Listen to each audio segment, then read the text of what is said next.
Hi friends, శబరిమలలో ఆలయం ఎప్పుడు నిర్మించడమైనది, ఆలయం యొక్క చరిత్ర మరియు 200 సంవత్సరాల క్రితం ఆలయం యొక్క పరిస్థితులు ఏ విధంగా ఉండేవి అనే అంశాల గురించి ఈరోజు ఈ వీడియోలో మనం తెలుసుకుందాం. శబరిమల లేదా శబరిమలై కేరళ రాష్ట్రంలో ప్రసిద్ధిగాంచిన పుణ్యక్షేత్రం. ఈ ప్రదేశం కనుమలలో నెలకొని ఉంది. కేరళలోని పతనంతిట్ట జిల్లాలోని సహ్యాద్రి పర్వత శ్రేణుల ప్రాంతం కిందకు వస్తుంది. సముద్ర మట్టానికి సుమారుగా 3000 అడుగుల ఎత్తులో దట్టమైన అడవిలో 18 కొండల మధ్య కేంద్రీకృతమై ఉంది. ఇక్కడికి వచ్చే భక్తులు నవంబర్ నెలలో ప్రారంభమై జనవరి నెలలో ముగియడం జరుగుతుంది. అయ్యప్ప స్వామిని హరిహర సుతుడు అని మణికంఠుడని పిలుస్తారు. ఇక అయ్య అనగా విష్ణువు, అప్ప అనగా శివుడు అని అర్థం. ఈ రెండు పేర్ల సంగమంతో అయ్యప్ప నామం పుట్టింది. మహిషి అనే రాక్షసుణ్ణి చంపి అయ్యప్ప శబరిమలలో వెలిశారు. ఇక శబరిమల సన్నిధికి ఏటా 5 కోట్ల భక్తులు స్వామి దర్శనానికి వెళ్తూ ఉంటారు. పూర్వం శబరిమల వెళ్ళడానికి ఎరిమెలి అనే ఒక మార్గం ఉండేది. ప్రత్యేక పూజలకు ఆలయ సిబ్బంది, తంత్రి ఈ మార్గంన వెళ్ళేవారు.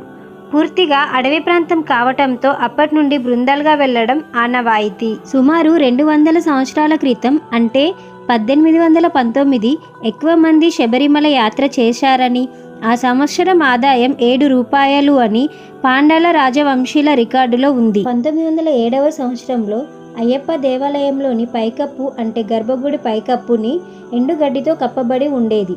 అప్పుడు అక్కడ శిలా విగ్రహానికి పూజలు జరిగేవి.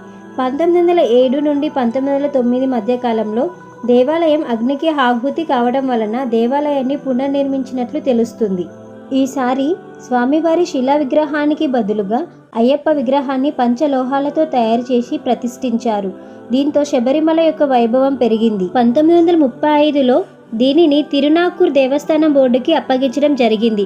ఆ తర్వాత భక్తుల సంఖ్య గణనీయంగా పెరగడంతో జ్యోతి దర్శనానికి కాకుండా మండల పూజలు కూడా దేవాలయాన్ని తెరవడం మొదలుపెట్టారు. శబరిమల వచ్చే భక్తుల సంఖ్య పెరగడంతో 1980లో దేవస్థాన బోర్డు వారు శ్రద్ధ తీసుకొని పంబపై వంతెన, పంబ నుండి విద్యుత్ దీపాలు, మంచినీటి కుళాయి, స్వాముల విశ్రాంతి కోసం షెడ్లను నిర్మించారు. ఇక 1984 వరకు పదునెట్టుబడి ఎక్కడానికి పరశురామునిచే నిర్మితమైన రాతి మెట్లు ఎక్కేవారు.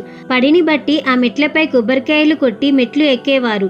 మెట్లు అరిగిపోయి మెట్లపై కొబ్బరికాయలు కొట్టడం వలన భక్తులు అనేక ఇబ్బందులు గురికావడం చూసి భక్తుల విరాళాలతో పదునెట్టుబడికి 1985వ సంవత్సరంలో పంచలోహ కవచాన్ని కప్పడం జరిగింది. భక్తుల రద్దీ పెరగటం వలన తొక్కీసులాటలు కాకుండా దీనికి వీలుగా 1982లో ఫ్లైఓవర్ బ్రిడ్జ్ కట్టారు. దాని పైన నుండి పదునెట్టుబడి ఎక్కిన తర్వాత క్యూలో వెళ్లడానికి ఏర్పాటు చేశారు. 1989-90లో పంబలో కొంత భాగం సన్నిధాన ఆవరణలో సిమెంటు కాంక్రీట్తో చేసి భక్తుల సేద తీరడానికి అనువుగా చేశారు.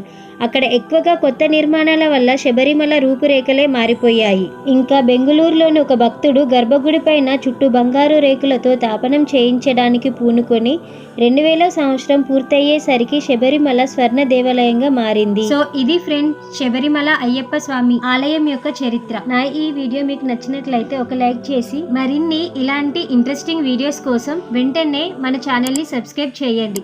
Thank you friends, thank you for watching.